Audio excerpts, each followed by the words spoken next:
Olá, o Sem Arrudeio está no ar e na edição de hoje nós vamos falar de um tema muito importante. É o Setembro Amarelo. A gente é um programa político, mas antes da gente entrar na política, a gente quer falar sobre esse tema que ainda é tabu para tanta gente, mas que a gente precisa falar. O Brasil anualmente promove a campanha Setembro Amarelo, que é um mês de conscientização para falar sobre a importância de ouvir, de acolher as pessoas. Todo mundo, às vezes, tem dentro de si uma dor, uma batalha interna que ninguém conhece. Então, a gente, num mundo cada dia mais virtual, com relações fluidas, com a sociedade líquida, como diz Bauman, a gente precisa estar atento, ter um olhar carinhoso, ter um olhar amigo. Às vezes, uma palavra pode mudar um pensamento, uma ideação suicida, um pensamento negativo. Para você ter uma ideia, a OMS estima que 720 mil pessoas por ano tiram a vida no planeta, mas esse número pode ultrapassar 1 milhão de mortes. Isso porque existe uma subnotificação. O Ceará, em Fortaleza, a Fortaleza é a cidade do Brasil, a capital do Brasil, com mais casos, proporcionalmente à população. Claro que São Paulo tem mais, porque a população é muito maior, mas Fortaleza, proporcionalmente, é a cidade com mais casos de suicídio. E entre os jovens de 15 até 29 anos, é a terceira causa da morte. O que mais mata, em terceiro lugar, os jovens, é o suicídio. Então, antes da gente falar sobre política, a gente quer dizer que é preciso empatia, é preciso acolhimento, e quem está passando por uma dor, lembrar que não está só. Sempre é possível um outro dia, uma amanhã diferente. Nós vivemos uma sociedade, uma forma de sociabilidade adoecedora, né? Então, eu queria saudar os nossos telespectadores, os nossos internautas, né, aqueles que nos acompanham, Felipe e Sueli. Uma sociedade onde impera o lucro, onde impera a competitividade, onde impera a falta de tempo para poder pensar em si e pensar no outro. Dessa forma, uma sociedade que vai gerar ansiedade, que vai gerar depressão. O Émile Durkheim, sociólogo, em 1897, escreveu um livro chamado O Suicídio. O que é importante pensar sobre esse livro do Durkheim? Que existem causas sociais para o suicídio. Então, não é apenas uma questão pessoal, individual do sujeito. Então, a sociedade, as relações sociais, o modo como a sociedade se organiza, ela influencia o indivíduo. Portanto, quando nós pensamos nessa questão, quando eu vou falar com meus alunos lá em Sociologia, no ensino médio, para que tem que estudar Sociologia? Para você saber o que é problema seu e o que é coisa da sociedade. Para você saber que essa pressão que você sofre, que essa angústia, essas cobranças, são cobranças políticas. Não é de estranhar que Fortaleza tenha um maior número proporcional, porque é uma cidade extremamente desigual, uma cidade extremamente ilhada, né?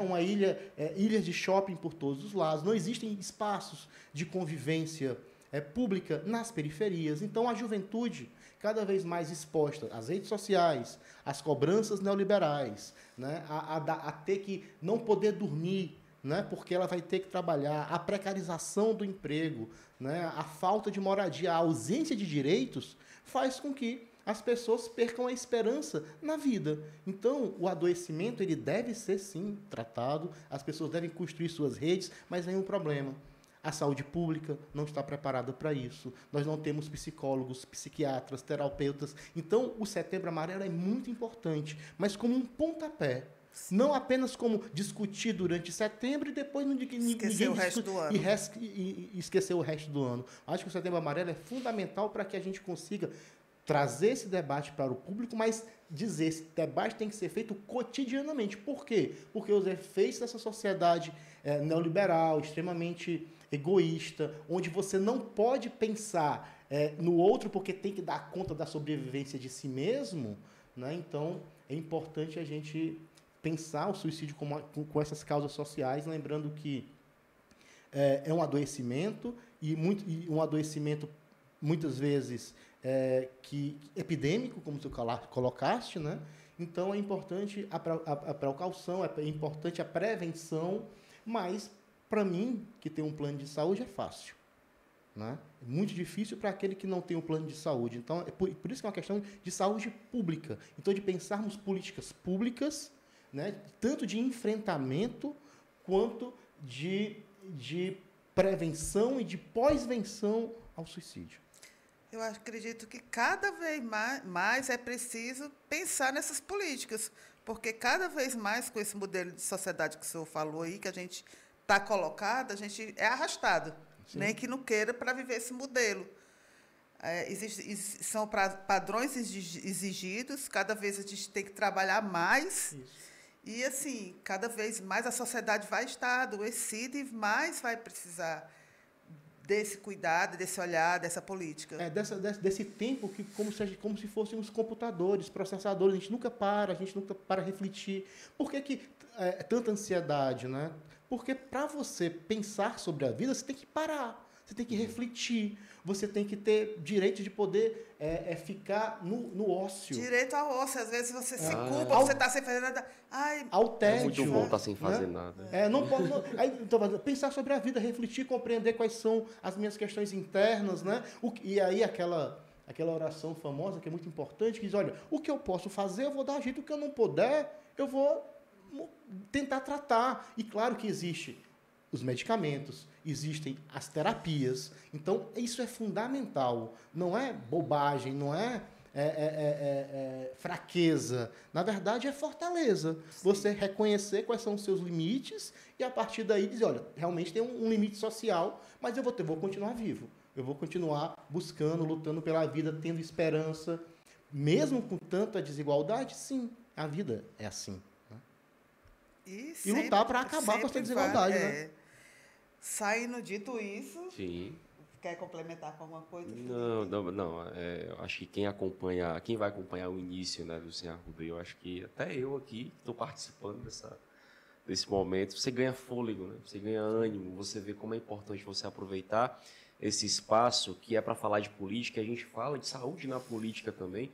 A gente está dando voz aqui a essa causa, né? A gente vai ver aí durante todo esse mês prédios, né, estádios iluminados de amarelo, mas isso deve ir além da cor. O discurso é importante, a conscientização através de palestras e campanhas é importante também, mas a gente precisa também partir para o campo prático.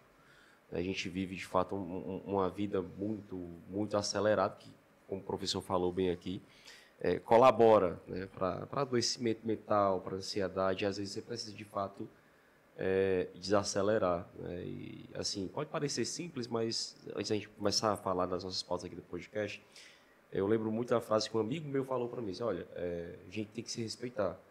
O que eu não consigo, eu não vou perder uma noite de sono porque não consigo resolver acordar.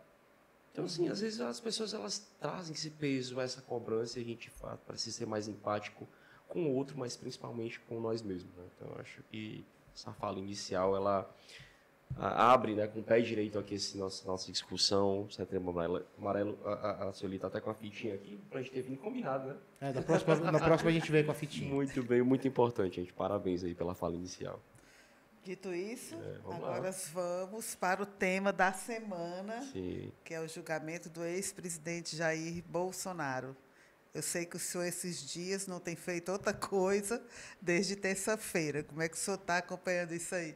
Realmente, está todo mundo ligado aí, né, no que está acontecendo lá no STF. Foram dias muito instrutivos, pedagógicos, né? Você aprende muito, né? Afinal de contas, estão lá os melhores advogados do país, você tem lá os ministros do STF, então é sempre uma fala interessante, né? E é bom, eu estava lendo um dia desses uma crônica do Machado de Assis, ele fala que se fosse esse julgamento fosse na Inglaterra, alguém ia, por exemplo, né, falando lá, mas fazendo para cá, né? Então, alguém ia apresentar a defesa e apresentar a acusação, a defesa, mas não, aqui o cara vai elogiar o ministro, vai dizer que ele é atraente, vai dizer que ele foi um grande aluno, faz todo floreia, todo né? um floreio, né? Às vezes parece o Raimundo, Rolando Lero. O Rolando Lero, Rolando né? Lero. Primeira meia hora de elogio, ele se lembra, opa, Teve um que falou da sogra, rapaz. ele fala de tudo.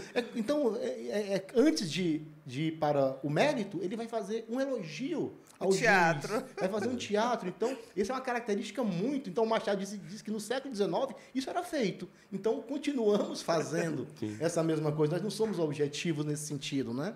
Então, essa é a primeira questão. Então, um julgamento muito importante. Estamos diante de um julgamento sem dúvida, o mais importante do século XXI, né? E das últimas décadas. Pela primeira vez, teremos golpistas que estão sendo julgados.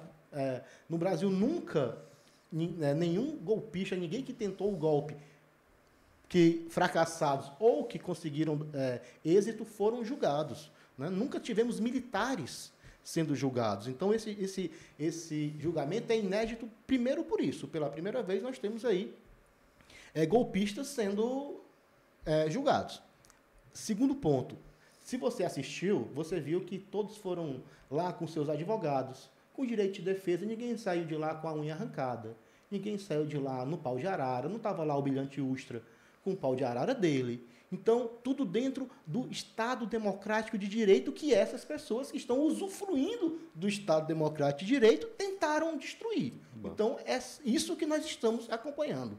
Então, as defesas foram muito boas. Eu acho que, claro que umas melhores do que as outras, né, tirando esses momentos pitorescos, citar Alice no País das Maravilhas, né, ou elogiar o ministro, mas seguiram um script, né? A defesa do Jair Bolsonaro tentou desqualificar o processo e a delação do Mauro Cid, mas eu penso que, se tirar a delação do Mauro Cid, as outras provas mantêm a mesma coisa no caso do Braga Neto, né? O que foi acumulado, o que foi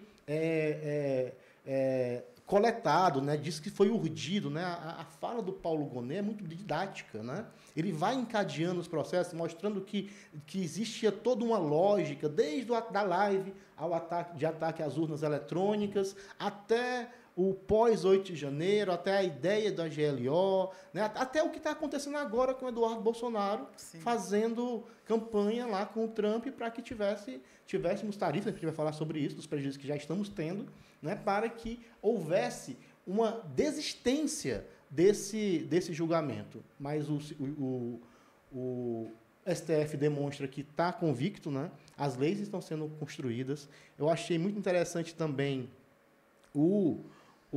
a defesa do Paulo Sérgio, né? Do nosso conterrâneo, né? Um abraço para a comunidade guatuense, né? Conterrâneo cearense, né? Foi ele que falou da SOP. Fortaleza, foi ele que falou. Mas ele falou uma coisa muito mais importante, que a Carmen Lúcia, a gente pode dizer que a Carmen Lúcia foi a craque da rodada, porque ela fez uma pergunta, primeira intervenção, quando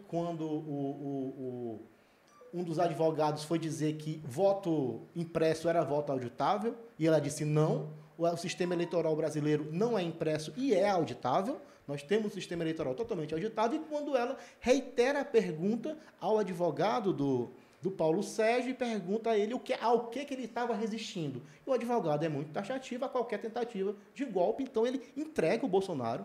Eu acho que ele foi no primeiro dia, o Paulo Sérgio, ele não foi no segundo dia, né, alegou que estava doente. E na fase de investigação, na fase de depoimentos, ele não é tão claro como o advogado dele foi.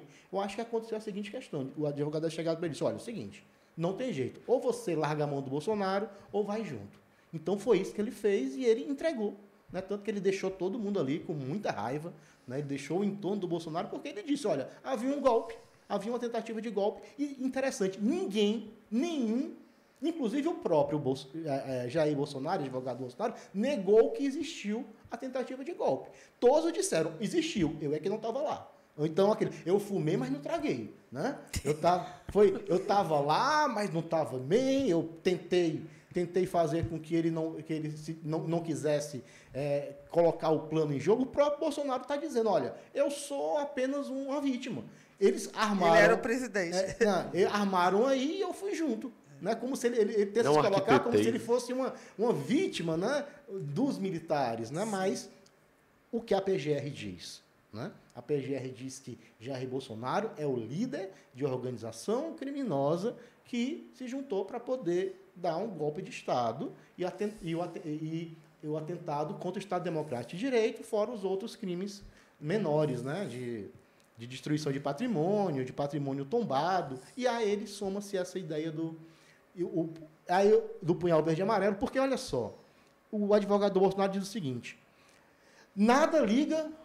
Não tem uma prova ligando diretamente o Bolsonaro ao punhal verde e amarelo ou a própria minuta, mas os indícios, as falas, né? A fala do Batista Júnior, né? Que diz que eles estavam todos reunidos com o documento na mesa e o Batista Júnior pergunta ao Paulo Sérgio, o que tem nesse documento aí, nesse papel? Tem alguma coisa em relação a não contra que o presidente eleito assuma? Tem, eles não querem nem ver.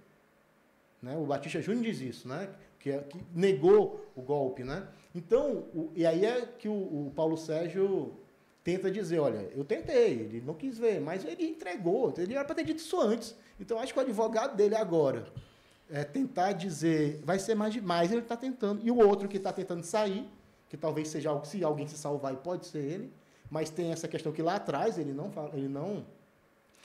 falou com todas as letras, é o Augusto Heleno que vai na defesa dele, dizendo qual é a defesa do Augusto Heleno, general Augusto Heleno, que ele, aos poucos, foi se afastando do bolsonarismo. Não, ele foi sendo escanteado, mas também você não pode dizer que de uma hora para outra, já que ele estava sendo escanteado, por que ele não foi à televisão e disse, está tendo um golpe, então vai ser muito difícil também o Augusto Heleno, mas se safar. E o advogado do Bolsonaro ele tem um problema muito sério, né? Por mais brilhante que ele possa tentar ser, os indícios mostram isso. A fala... E agora a gente vai ver isso nos votos dos ministros, quando eles forem detalhar e explicar o seu voto, como é que esses crimes todos vão aparecer. E toda essa interligação tendo o Bolsonaro, como se houvesse um PowerPoint, né? Na Lava Jato tinha PowerPoint. Teria um PowerPoint todos atentando. O problema é que o PowerPoint da Lava Jato era falso. Esse é verdadeiro. E, paralelamente a isso, a gente tem o Carmelo Neto lá em frente ao STF, atacando o STF, toda a tropa bolsonarista atacando e se dizendo vítima de que não há democracia. É estratégico, é revolta? Como é que o senhor vê esse comportamento dos que insistem em dizer que são vítimas, de que não houve golpe e de que estão sendo vítimas de um país que não é democrata? Olha, eu acho que o pensamento contrário é legítimo, mas ele tem que estar baseado nos fatos. Né? Claro que aqueles que querem o voto dos bolsonaristas, aqueles que se colocam como o lado do bolsonarismo, eles estão fazendo o certo no sentido de falar para o seu público. Estratégia de conseguir votos e conseguir apoio. Está aí Tarcísio de Freitas. Não, o Carmelo é um deputado aqui estadual, o Tarcísio de Freitas, governador de São Paulo, entrou de cabeça na anistia. E, aliás, não é anistia, é impunidade. Mas aí é o interesse dele. Pois é o interesse dele. Então, todos estão aí pensando nos seus votos. E aí, olha só, quem é bolsonarista de verdade, gosta do Bolsonaro, tem que começar a desconfiar dessas coisas. Porque estão dividindo o espólio do morto antes dele morrer? Sim. Né? Já estão esquartejando ele em praça pública em nome dele. Mas, então, eles estão dizendo, olha, eu quero... Porque o Tarcísio não quer Bolsonaro candidato.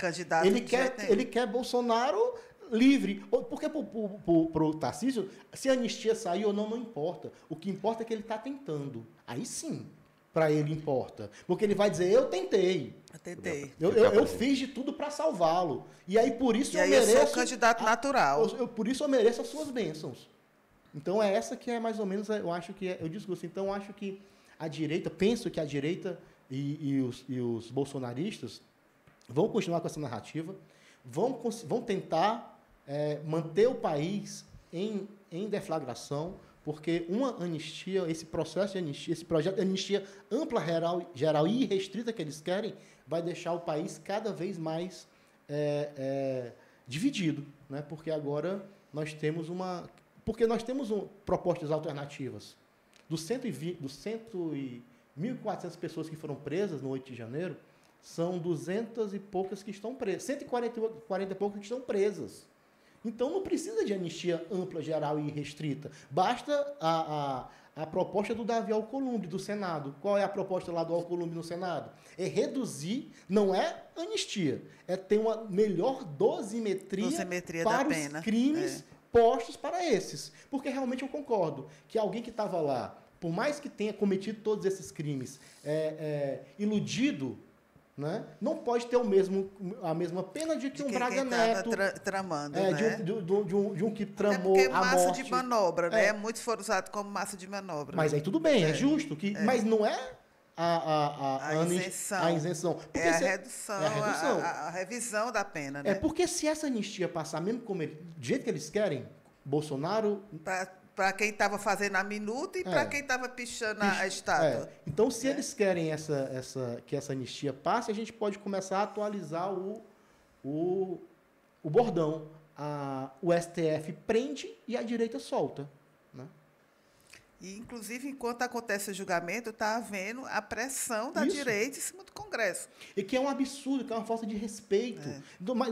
Na hora que o Brasil está passando por um mais importante julgamento da sua história em relação à questão ao Congresso, querendo bagunçar em tempo real, desestabilizando uma anistia para um crime que ainda não foi nem sequer terminado. Né? Tem projeto de anistia lá que anistia o passado, o presente e o futuro.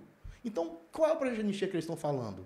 Né? É anistia para Bolsonaro poder se reeleger em 2026? Então, isso é dizer, Donald Trump, realmente você manda na gente, o STF consegue resistir, mas nós aqui no Brasil vamos fazer. Então, o que o Tarcísio e a direita estão fazendo é um ataque à democracia, é um desrespeito aos poderes instituídos, e eles vão pagar, eu acho que eles vão pagar caro com os eleitores. Claro que com o eleitorado bolsonarista eles vão ganhar, mas com principalmente aquele que não é lulista, aquele que não é esquerdista, aquele que não é de direita, o cidadão comum, ele não vai aceitar que um presidente da República, candidato a presidente da República, vote em mim que eu vou soltar o bandido. E essa semana, paralela a tudo isso, o Lula participou de algum debate e disse, em relação a essa história da anistia, do projeto da anistia, esse debate no Congresso, ele falou da força da extrema-direita, da direita dentro do Congresso, e falou que é uma coisa preocupante porque o Congresso, a direita, a extrema-direita, não é da periferia. Sim, exatamente. Ele disse o seguinte, olha, o povo vai ter que entrar nessa conversa. Nós temos que fazer a luta para defender as leis, a democracia, a república, porque, vamos lá, vamos fazer aqui um exercício de futurologia, passa na Câmara, não passa no Senado, mas passa no Senado, vai para a sanção do presidente da República. O Lula vai vetar. Então, o Congresso pode derrubar o veto. Mas aí, quando chegar no STF, o STF diz isso aí já é pauta decidida, porque crimes de cláusula pétrea não tem direito à anistia. Isso aí já foi julgado lá no caso do Daniel Silveira. Né? Então, crimes de abolição do Estado Democrático de Direito, crimes contra a República não pode ter anistia, porque são cláusulas pétreas, está lá na Constituição. Então, golpe, se pune a tentativa de golpe, porque o golpe, uma vez dado, acabou, senão não estaríamos aqui, não tinha STF, o Lula tinha sido envenenado, o Alexandre de Moraes tinha sido enforcado e arrastado por Brasília. Esse era o plano. Né? Isso era o que está escrito, isso é o que está nos cadernos de notas. Né, daqueles que estão sendo julgados. Portanto, é imprescindível que aqueles que acreditam na democracia entendam que nós temos que defender as nossas regras, defender as nossas leis, porque se esse pessoal escapa, o que é que garante que eles vão respeitar o resultado de 2026?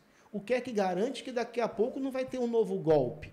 O que é que garante que um outro Kid Preto desses aí queiram dar um golpe? Eu acho que eles têm que ser punidos com todo o rigor da lei, usufruindo das prerrogativas do Estado Democrático de Direito que eles queriam derrubar. Eu acho, ao mesmo tempo que a democracia brasileira é tão atacada, foi tão atacada, os poderes constituídos também, é muito triste um país que tanta gente sofreu tanto, né, na época da ditadura, que o deputado Fernando Hugo, semana passada, na Assembleia, disse que não houve ditadura. Felipe, depois tu fala melhor sobre isso, viu? A gente já teve o Collor, né? O presidente... A gente, saindo da ditadura, a gente pegou o impeachment do Collor. Teve o que fizeram com a Dilma, e agora o que fizeram com o Lula. E agora toda uma trama, né, para impedir um presidente eleito, ao mesmo tempo que a democracia se fortalece nesse momento de não aceitar uma sanção internacional, de não baixar a guarda como os extrema-direita e direita queriam, é triste que um país de uma democracia recente já tenha passado por tantos golpes. Sim, a democracia está em disputa. Eu acho que se dá para tirar algo bom desse processo todo, nós termos sido relembrados que a democracia é um processo político. Portanto, ela tem que ser mantida viva. Né? Ela não pode ser abandonada, ela tem que ser exercida, porque senão alguém vai querer usurpá-lo dos nossos direitos. Então, é uma pena que ainda tenhamos aqueles que negam a história, negam os fatos, né? Como o deputado que fez essa fala. Inclusive a mesa diretora está avaliando, né, dar uma resposta ao deputado sobre essa questão de ele ter negado, né, o golpe de 64. A mesa diretora está avaliando se consegue, se posiciona, né, diante do discurso. E eu queria até saber do professor, deve a Assembleia se posicionar nesse sentido? Eu não acredito que vá se posicionar. Primeiro porque o deputado base. Fernando Hugo é da base, é muito aliado ao presidente da Assembleia. Exato. Agora, aquela casa foi fechada, aquela casa, deputados foram afastados, né? Inclusive, né? Eu acho que um parente do deputado Sérgio Aguiar, que era deputado à época, alguns deputados foram afastados, acho que 5 ou 6 deputados da Assembleia. Teve até uma matéria, numa edição recente, quando foi reaberto o plenário 13 de maio, falando da força do parlamento, da importância do parlamento para a democracia e como o período da ditadura e até o incêndio não atingiu o coração do parlamento, mas ele se manteve vivo. Aí um deputado vai na tribuna dizer que não houve ditadura. Agora, punição, não acredito. E é um deputado que detém ali bem a confiança do povo da sua base, vários mandatos, 9, se não me engano. Sim, 8, 9 eu fico pensando, não é de primeira viagem. Está falando do decano, fico pensando no Chico do Babau, né? Que ele sempre fala do Chico do Babau da Messejana. Ele é um personagem que ele sempre falava no discurso. O que é que ele pensa sobre isso? O que é que o eleitor médio de Fortaleza pensa que não houve ditadura? Né? Então, o que foi que aconteceu em 64? Né? As mortes, o desastre econômico que foi, né? Passamos a década de 80 inteira tentando, década de 90, se recuperar a economia, a desigualdade que foi gerada durante a ditadura. É uma coisa tão absurda que o governo é humano, né? O governador é humano, retirou restos mortais do Palácio da Abolição, porque ali é o símbolo da abolição, é símbolo da libertação. Então, assim, é um governo que é contra a ditadura, né? É meio... às vezes ainda choca a gente ouvir. Numa época dessa, a gente saber de tantos relatos de mães que perderam os filhos, sabe? De tanto sofrimento, de tanta luta para a gente chegar onde chegou, um parlamentar numa sessão solene de soldado dizer uma coisa dessa. Principalmente... Você está decepcionado com o Fernando? Não. Esperava. Esperava? Esperava. Mas principalmente alguém que foi eleito tantas vezes, né? Sim. Eu acho que deveria ter um cuidado melhor. Decepcionado não, e não que ele seja uma má pessoa, mas não, assim, não é isso, foi uma colocação infeliz. Agora o público dele é um público de Messejana, da grande Messejana, né? Não sei se vai ser julgado por isso. Vamos agora sair Vamos da lá. messejana do como é? Chica do Babau. Chico Babá. Chica do Babau para os Estados Unidos.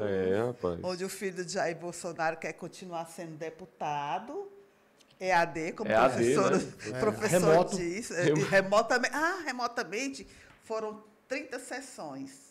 De 30, 17 ele não participou nem remotamente. Pois é. E aí teve a recente, muito boa matéria da Piauí, né, que revela algumas frases lá, e aí ele perguntando, pai, vou ser preso, né? Pai, o Nicolas tem um carro melhor do que o meu, né? Então, pai, afasta de mim esse Pai, cárcere, afasta né? de mim esse cárcere. Né? Esse cárcere, né? Né? Pai, afasta de mim esse cárcere. Então, o Eduardo Bolsonaro continua na sua ação de buscar apoio dos Estados Unidos, sanções do Donald Trump, para poder se livrar a pele do pai dele. Aos bolsonaros não interessam esse projeto do Davi Alcolumbre, não interessa. Eles querem anistia para o Bolsonaro e querem Bolsonaro na urna em 2026. Esse é tanto que eles disseram, quem quiser sonhar com o nosso apoio vai ter que ser capaz para isso. Está aí Tarcísio de Freitas fazendo aquilo, mas sem ter a certeza de que vai realmente conseguir essa bênção. Que se eu fosse Eduardo Bolsonaro, Carlos Bolsonaro, não daria. Por que eu vou entregar o espólio para alguém assim, um de mão terceiro, beijada, né? para um terceiro? Não, já que eu vou perder, já que eu não vou manter isso aqui dentro da minha família para manter. Então, até porque o bolsonarismo não está preocupado com a nação. Os bolsonaros, né? Não estão preocupados com o futuro da nação, com os nossos. Basta ver o governo que eles fizeram. Não ficou nada a longo prazo, né? Então, a estratégia do Eduardo Bolsonaro, que inclusive disse agora, recentemente, que, ok, se o Tarcísio quer ficar do nosso lado, ele venha. Quem quiser entrar no meu barco, tudo bem. Mas, do lado do Tarcísio de Freitas, o que importa é que o Bolsonaro esteja preso sem poder concorrer. Mas as pessoas achando que ele está do lado dele, né? Então, penso que o Eduardo Bolsonaro e o Carlos e o Flávio já perceberam isso, né? Tanto que o próprio Flávio Bolsonaro traz um argumento que é o seguinte: quer dizer que pode anistia, mas só não pode para o Bolsonaro. Não. Primeiro que nós estamos falando de impunidade, não é de anistia, né? Segundo, já existem formas de você pensar, diminuir a pena desses que são a raia miúda. E aqueles que cometeram, que tentaram os crimes, vão ter que pagar. Então, o Eduardo Bolsonaro tenta se viabilizar, inclusive disse que se o Valdemar da Costa Neto disse que se o Eduardo for o candidato, ele sabe que não pode, não dá para ser candidato, porque se ele pisar aqui, ele vai preso. Então, de algum modo, eles estão aí buscando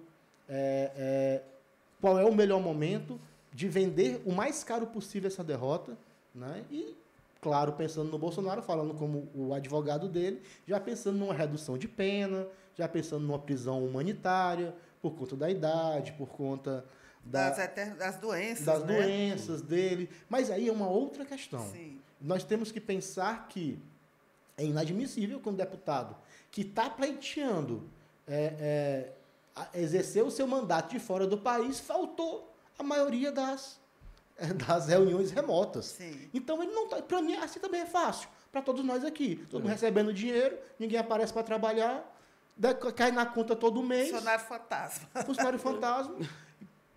E lutando contra os interesses do país.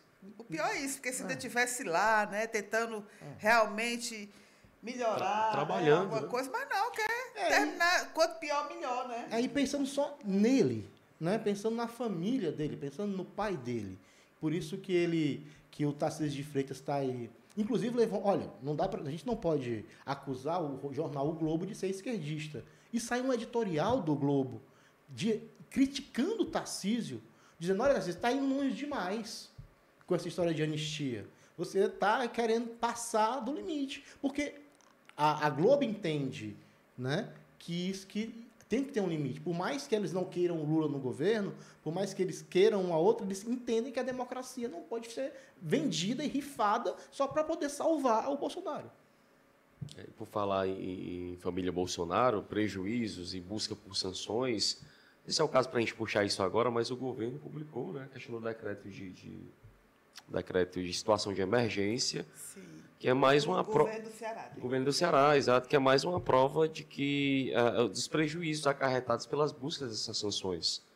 O governo já tinha lançado um pacote de medidas assistenciais, mas aí vem agora dizer, olha, estamos em situação de emergência, o Ceará proporcionalmente vai ser o estado mais prejudicado, né, com essa Mais questão. de 50% da exportação cearense era para os Estados Unidos. Exatamente. Agora, então, explica que esse decreto vai dizendo, o Ceará está em emergência, porque quem escuta, imagina terra uma coisa, arrasada, terra verdade. arrasada. Não, é para permitir que essas auxílios, essas estratégias. que o governador Elmano concedeu para o pessoal da indústria, isenção de alguma coisa, seja possível. Porque não é só querer, tem que existir uma lei, um mecanismo legal que permita esse tipo de coisa. E aí, olha a importância do Estado enquanto instituição.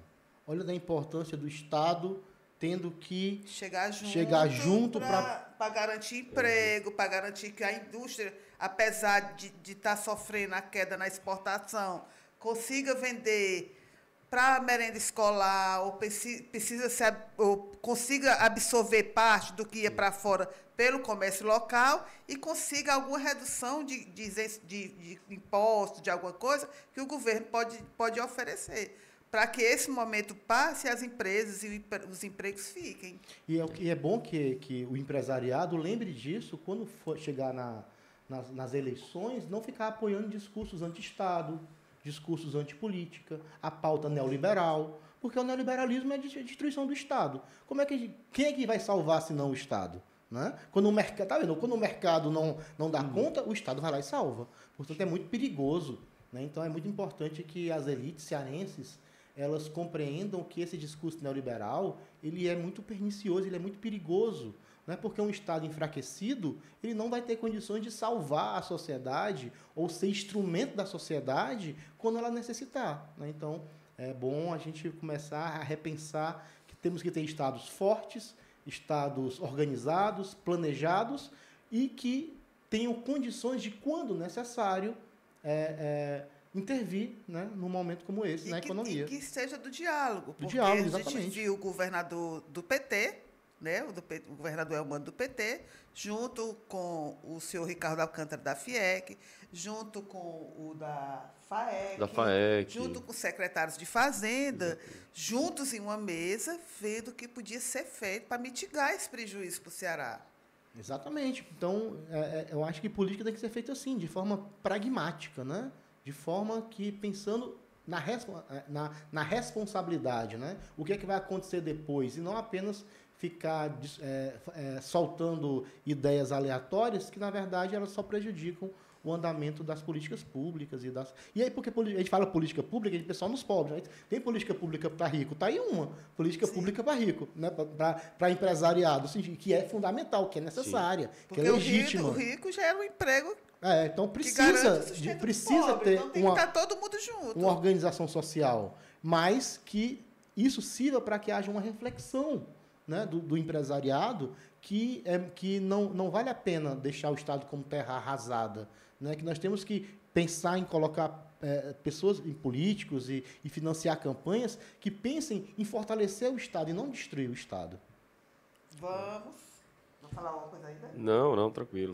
Só um dado, né? 100 mil empregos serão preservados com essas medidas. Olha aí, isso é muito importante, né? Porque são diretos, indiretos e tudo que envolve, né, o bem-estar dos filhos, o bem-estar da família. Então, é muito importante que o governo esteja tomando essa decisão que, mais uma vez, gerada pelo Eduardo Bolsonaro lá com o Trump, para poder... Porque quem disse isso foi o Trump, não fui eu. Ele disse que as taxas eram para livrar o Bolsonaro, que era gente boa, amigo dele. Né? Então, depois não era mais muito amigo. Pois é, rapaz, definam aí essa relação de vocês. Do tarifaço, vamos para a União Progressista. Aliança, pronto. União, com o PP, né? Virou a Federação Progressista, UP, Altas Sabetudas. UP, né? O Antônio Rueda, do União, junto com o Ciro Nogueira, essa semana anunciaram que o pessoal do União e do PP deve deixar o governo federal. Os que não têm os que têm mandato. Sim. Os que não têm, ficam. Então, olha só, Olha, tem essa... Os que têm mandato, os que não têm, ficam. Como é aí o detalhe? Como é? Quem tem mandato, sai. Sim. Quem não tem, fica. Vai tirar o emprego do cara, ele vai fazer o quê? Então, a gente entende, né? Já começou, então não saiu tanto. É só uma justificativa para ficar feio. Tanto que... E ainda tem outro detalhe. Nós sabemos que a União Brasil, ele é um partido muito esfacelado, né? Ele tem várias alas, tem várias vertentes, né? E tem algumas que são governistas. Não vou nem dizer que é esfacelado, mas tem de um lado e tem do outro. Tem de um lado, tem do outro. Então, por exemplo, já há uma conversa com o União Brasil do Davi Alcolumbre. Porque tem o União Brasil do Davi Alcolumbre, que está sendo negociado, dizendo, olha, mantenho você no governo se você ajudar a barrar a anistia da impunidade. Então, não vai sair totalmente. Né? Talvez os ministros possam... Não agora, talvez até depois. Mas eu acho que mesmo agora não vai, porque qual é o sentido? Não agora. Mas mesmo um Davi Alcolumbre desse, né? Ele não tem motivo para sair do governo. Né? Ele vai manter, tem os cargos dele e vai querer ir para a reeleição com o Lula. Então, eu acho que, embora a federação seja muito grande, seja muito poderosa, ela vai aparecer um pouco fissurada, ela não vai inteira, não vai completa. Mas eu acho que isso também já estava no cálculo deles, sabe? Porque o Lula e o Rueda realmente eles não têm... Tanto que no último encontro do Lula com o Rueda, ele perguntou pelo Bivar. O Lula perdeu, o Bivar e o Rueda são inimigos, né? Um está acusando o outro de mandar queimar a casa do outro, né? Então, é negócio sério. Então, isso demonstra que o presidente realmente também não quer conversa com essa parte do União Brasil, né? Que ainda está no governo. Então, olha, eu queria que o nosso telespectador, o internauta, prestasse atenção nisso. Se quisesse entregar, todo mundo entregava e pronto. Né? Vou sair do governo, está aqui seus cargos, tudinho, eu vou embora e eu vou fazer agora oposição para ter um projeto. Não existe projeto. Qual é o projeto? Como o senhor está dizendo aí, não vão entregar, talvez um ou outro, não sei. E também não é interessante nesse momento que tome uma decisão. Por exemplo, aqui no Ceará, vamos puxar para o Ceará. União Brasil tem a União Brasil do Capitão Wagner, do Sargento Reginaldo, e tem o do Roberto Pessoa. Sim. Que o PT em Maracanã... O Moses. Tem a União do Moses. Né? Tem a União do Moses. O PT deixou de ter o candidato lá em Maracanã, que era o deputado Julinho, para apoiar o Roberto Pessoa, que é do União. Sim. E estava lá no mesmo palanque dela. Exato. Em Maracanã. Então, assim... Então, no caso aqui do Ceará, se o governo não consegue, né, a Pax Camiliana, né, de colocar todo mundo ali junto e trazer a União Brasil para a base, com tempo de TV e tudo, eles pelo menos vão conseguir rachar o partido, o que já é muita coisa. Né? E a pessoa pode não fazer a campanha... Isso, pois né? Toquei. Eu sigo a orientação do partido, mas também eu não mexo uma palha para o outro. Não mexo uma palha. Não me movo. Como a gente viu em campanhas passadas. Né? Não boto o meu pé, não boto os meus prefeitos, eu não boto os meus vereadores na rua. Então, eu acho que o caminho vai ser esse, né? Vai sair do governo vai sair do governo, em algum momento eles vão sair, para tentar fazer, tanto que é Ciro Nogueira, Rueda, o Tarcísio, né? Então, o próprio Ciro Gomes estava lá conversando com eles, né? Que o União Brasil aqui estão juntos, né? Então, penso que esse jogo ainda vai estar sendo jogado, mas essa federação ela não vai fechada, não. Ela vai parcialmente rachada para as eleições de 2026, porque vai depender muito também do que vai acontecer, né? Desse desdobramento, né? Se o governo realmente consegue deslanchar, se o bolsonarismo ele vai conseguir ter algum fôlego depois dessa condenação, se a direita vai conseguir se reorganizar em torno de um outro candidato, Tarcísio de Freitas, que o Lula já chamou para ele, é você que eu quero, né? Que é mais fácil de ser abatido do que um Bolsonaro. Né? Então, é um cálculo que tem que ser muito bem feito, porque o Tarcísio, por exemplo, ele pode perder tudo. Né? Ele pode perder o governo de São Paulo, pode perder o presidente da República, e aí... Né? Então, eu acho que tem que ser um cálculo bem feito, e União Brasil, União Progressista, vai ser muito importante em 2026, porque vão ter muitos deputados, vão fazer muitos senadores, então é muito importante que eles deixem claro qual é o projeto. né? Se o projeto for sempre o mesmo, sou poder independente do que esteja acontecendo, mas assim, uma coisa é certeza, ganhando um ou outro, União Brasil, progressistas vão estar no governo em 2027. Isso é um absurdo, mas eles estarão. Aqui no Ceará, perdendo ou ganhando. O sargento Reginaldo disse que o capitão Wagner deve ser o presidente dessa federação, União Progressista. E aí como é que fica, ao mesmo tempo, o AJ Albuquerque? Pois é, eu acho que... O pai é secretário. Eles não vão rachar, eles não vão sair do governo, não vão entregar. Então, eu penso que ou vão ter que sair do partido, ou vão fazer esse jogo, né, aí de não se integrar, né? Fazer o santinho sozinho, sem ter a foto do governador, sem ter a foto do presidente, né? Então, a gente... Vocês lembram aquele tempo que tinha um santinho com 15 pessoas, né? Eu acho que a eleições de uns 12... A eleição de 2006, né? Você tinha um santinho com 10 pessoas na foto, né? Então, pode ser que agora não tenha ninguém, né? Então isso vai depender de como vai estar esse jogo daqui a pouco tempo. Já, acho que é o nosso último tema, talvez, porque o tempo já está exaurindo. Saiu essa semana uma denúncia contra a gestão do ex-prefeito José Sarto, em Fortaleza. Sim. Foi uma denúncia anônima que foi encaminhada ao Ministério Público, que investigou e constatou as irregularidades. Também houve a denúncia da vereadora Adriana Jerônimo, do PSOL, que é uma denúncia de que, na gestão Sarto, entre os meses de agosto a dezembro do ano passado, então... foi considerado estranho por conta de ter coincidido com o período eleitoral. Foram distribuídos mais de 3.500 papéis da casa em 9 comunidades de Fortaleza. Pessoas pobres que tinham o sonho de ter o título, de ter o documento do local onde ela morava, que receberam esses papéis da casa, que não tem efeito legal. Não vale de nada. Não tem validade legal. O ex-secretário, secretário da Habitação de Fortaleza, da gestão Sarto, admitiu que esses papéis foram entregues e disse que era um documento administrativo. Isso. Já o prefeito Sarto, nenhum dos dois negou. Disse que o documento foi uma segunda etapa, teve essa entrega e que tem essa validade. E a Justiça e a administração, a Justiça já disse que esse documento não tem efeito de lei, não tem como fazer esse documento com o que foi entregue, não, é um documento válido juridicamente.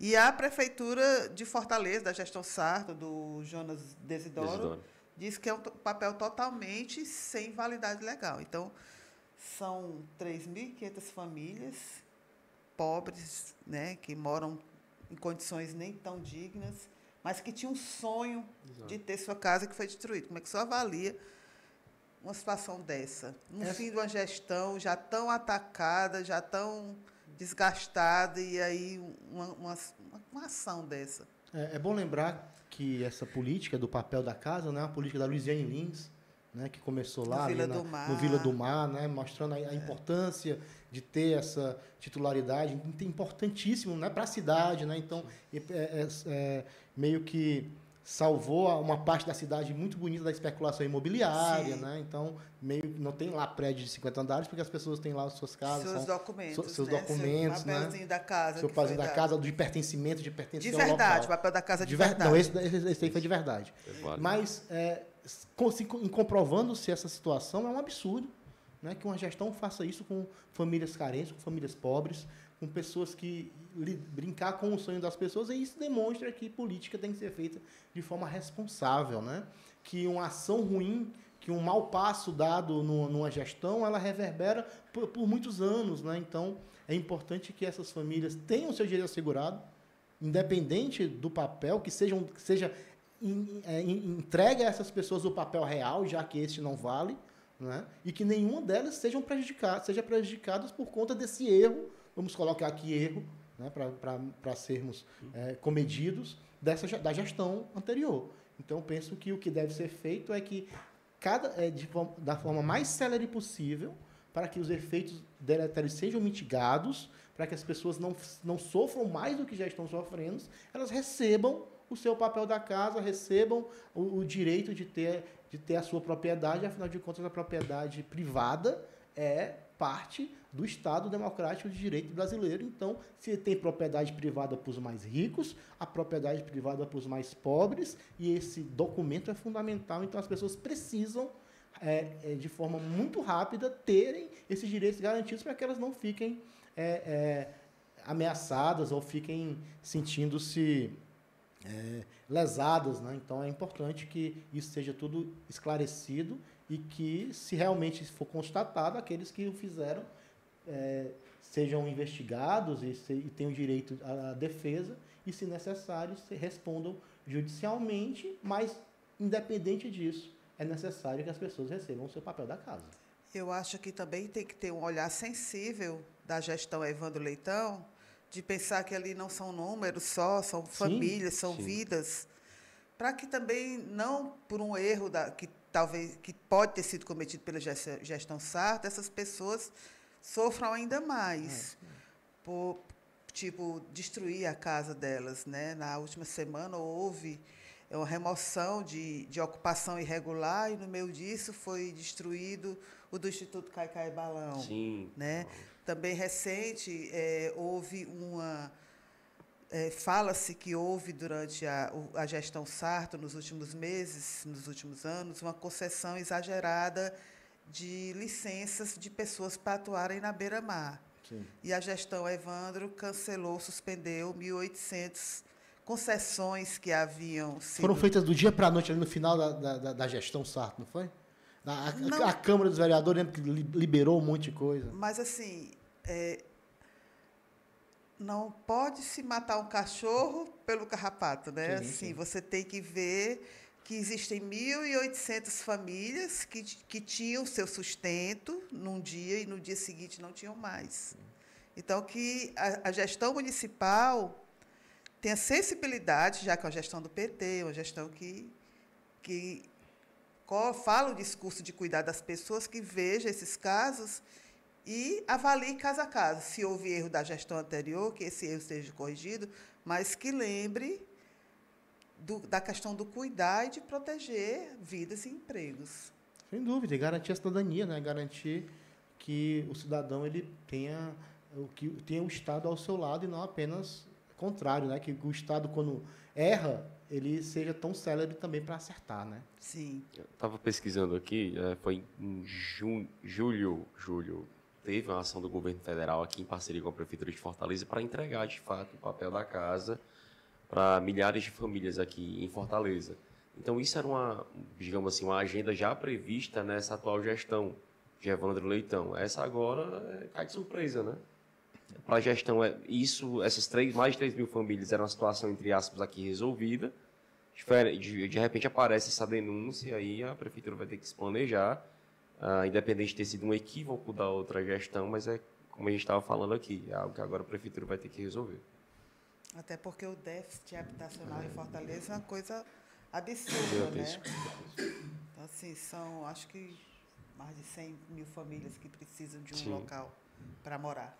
A gente vai ficando por aqui, mas você pode acompanhar esse e outros conteúdos através do nosso YouTube TV ANC, do Spotify ANC Entrevista. Por favor, compartilhe nosso conteúdo.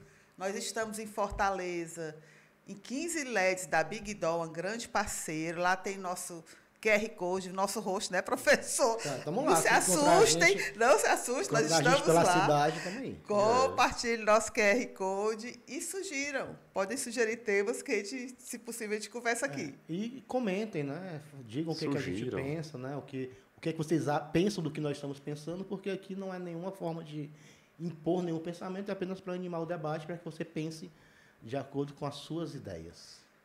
É isso. E é só. O Ceará Rodeu fica por aqui. Até nosso próximo encontro. Tchau.